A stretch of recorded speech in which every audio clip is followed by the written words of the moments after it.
I'm Alex from Source Distribution. We're like the UK wholesaler for RØDE Microphones. In my work, I do marketing for Source. We make product videos, so I get to try all of the mics and stuff I get to use our mics, I get to try them all. So hopefully there's a mic that we have that will work for you. I'm here with Ollie from videographers.co.uk.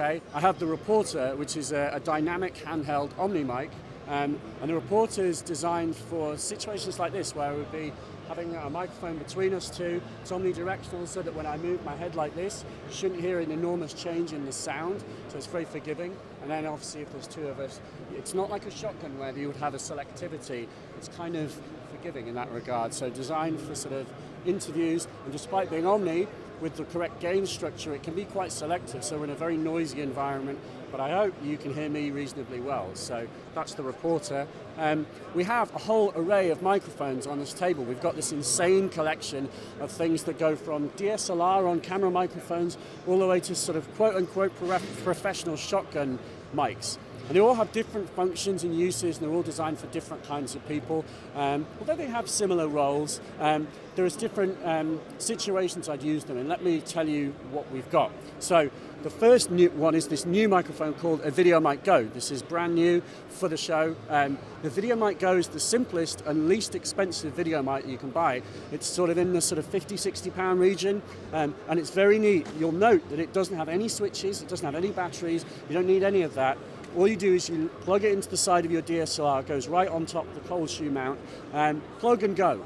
You don't need to do anything else, and it is by an order of magnitude better than the rubbish inbuilt piezo mic on the camera. There's still stuff you can do with it, like you have a thread on the bottom, you can stick it on a tripod, you can use an extension that we sell called the VC1, and you can take it off the camera and move it closer to your subject, which is a really good thing to do, and vastly improve the sound if you do that. But just as it comes, if you just stick it on the mic, if you do nothing else, stick it on top of the camera, if you do nothing else, will massively help.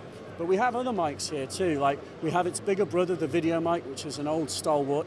And the Video Mic does have controls, does have battery power. It's maybe a little bit more directional. You can see it has a Rycote mount now. And the Video Mic's about sort of in the £80 region, thereabouts, but it's a wonderful product. It's been going for a long time, and will give you a slightly more focus, perhaps a little sweeter sound, and it round the back has a high-pass filter. There's actually a high-pass filter built into the Video Mic Go, which is on all the time. But with the Video Mic, you can choose when or not, when to disable it, when not to use it. And then inside you have pad controls. So if you were recording something very, very loud, like a band or something like that, you can engage that. It gives you a bit more of a range. It has a bigger brother, which ironically is smaller. It's called a Video Mic Pro. So this is a smaller, neater version of the Video Mic, and it does cost a little bit more. You're like, well, it's smaller, why should it cost more? Well, there's a purpose that this is designed for, which is specifically for DSLRs. The Video Mic was originally designed before DSLR video became a big thing.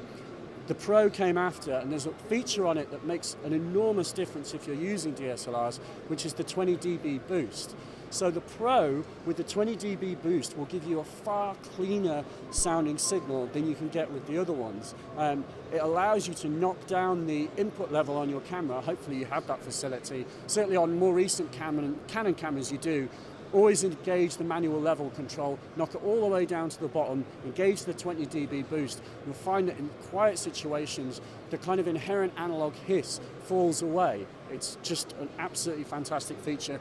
It means it's fabulously usable in a way that wasn't possible before. We have a stereo version of it called the Stereo Video Mic Pro. Same idea, has the 20 dB boost. It's this all like plastic body, very simple, light, centrally balanced, but it also has the 20 dB boost.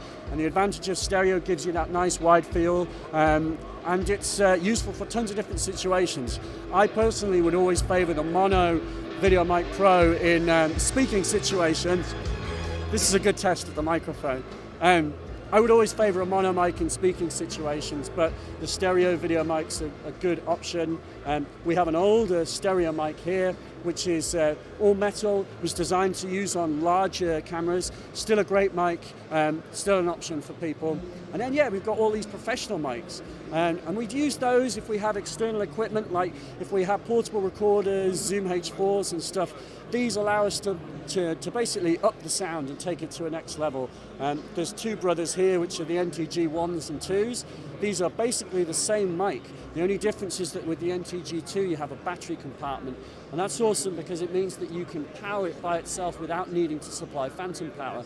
The advantage of that is that if you're asking your portable recorder to supply phantom power, you're making it work twice as hard all day long. So you get a very efficient battery power, and the NTG2 can go for longer.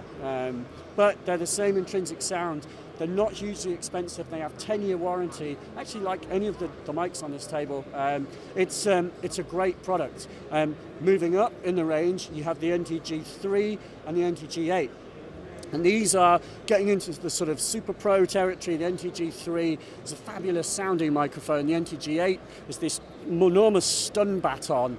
The reason that the NTG8 is so long is that it's more directional.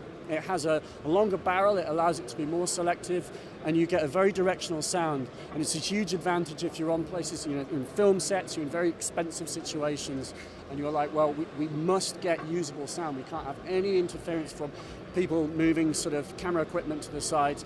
This is a very focused directional mic. Great, it allows you to get usable sound situations you wouldn't normally be able to do it. And its little brother, the NTG3, it is still very directional. It's got a very sweet sound. It's also RF biased, which means that it's less susceptible to humidity, changes in temperature and things like this. Also less susceptible to radio interference, the sort of dut of your mobile phone. These, the NTG3 and 8, are less susceptible to that. That's the beauty of the tech. So great sounding mics. There's one for everyone.